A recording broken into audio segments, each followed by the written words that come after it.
আসসালামু আলাইকুম। মৌয়ের রান্নাঘর ইউটিউব চ্যানেলে সবাইকে স্বাগতম। আশা করি সবাই ভালো আছেন। বাঙালির ঐতিহ্য পিঠা।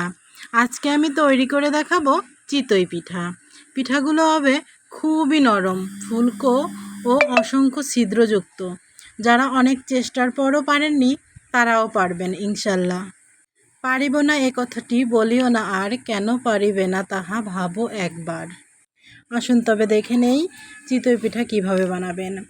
প্রথমে আমি মেশিন থেকে গুঁড়ো করা চাউলের গুঁড়া নিয়ে নেব। চাউলের গুঁড়া দিয়েও অনেক সুন্দর পিঠা হয়। একটি পাত্র নিয়ে নেব, পাত্রে নিয়ে নেব চাউলের গুঁড়া আমার প্রয়োজন মতো। আপনারা যার যার প্রয়োজন মতো চাউলের গুঁড়া নিয়ে নেবেন। অন্য পাত্রে গরম করে রাখা পানি, আঙুলে সহ্য হয় এমন গরম পানি ব্যবহার করতে হবে। একটু একটু করে গরম পানি অ্যাড করব আমি চাউলের গুঁড়ায়।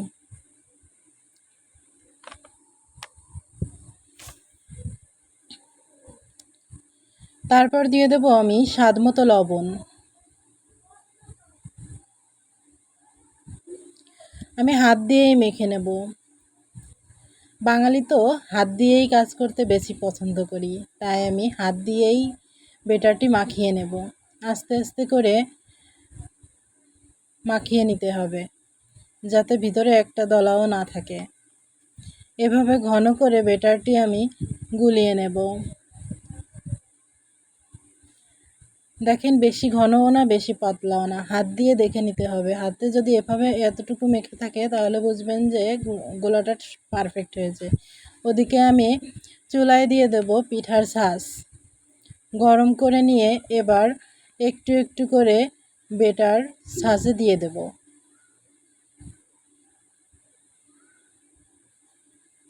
তারপর আমি ঢাকনা দিয়ে দেব। ভালোভাবে দিয়ে দিতে হবে যাতে হাওয়া সরে না যায়। 5 মিনিট অপেক্ষা করব। 5 মিনিট পর আমি ঢাকনা খুলে দেখে নেব। ওয়াও, কি সুন্দর পিঠা!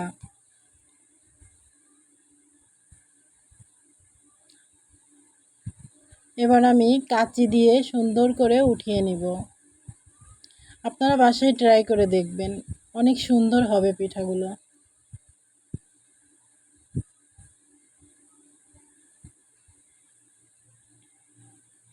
আবারও আমি ছাঁচে দিয়ে দেব পিঠা।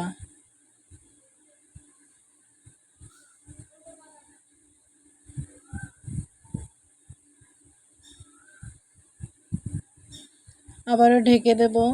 ঢেকে দিয়ে 5 মিনিট অপেক্ষা করে আবারও পিঠা উঠিয়ে নেব। এভাবে আমি সবগুলো পিঠা তৈরি করে নেব। যদি একটু হলেও ভিডিওটি ভালো লেগে থাকে তাহলে রিকোয়েস্ট করব লাইক, শেয়ার অ্যান্ড কমেন্ট করার জন্য। আর আপনি যদি আমার চ্যানেলে নতুন হয়ে থাকেন তাহলে রিকোয়েস্ট করব সাবস্ক্রাইব করে দেওয়ার জন্য। ধন্যবাদ সবাইকে। ভালো থাকবেন সবাই। আল্লাহ হাফেজ।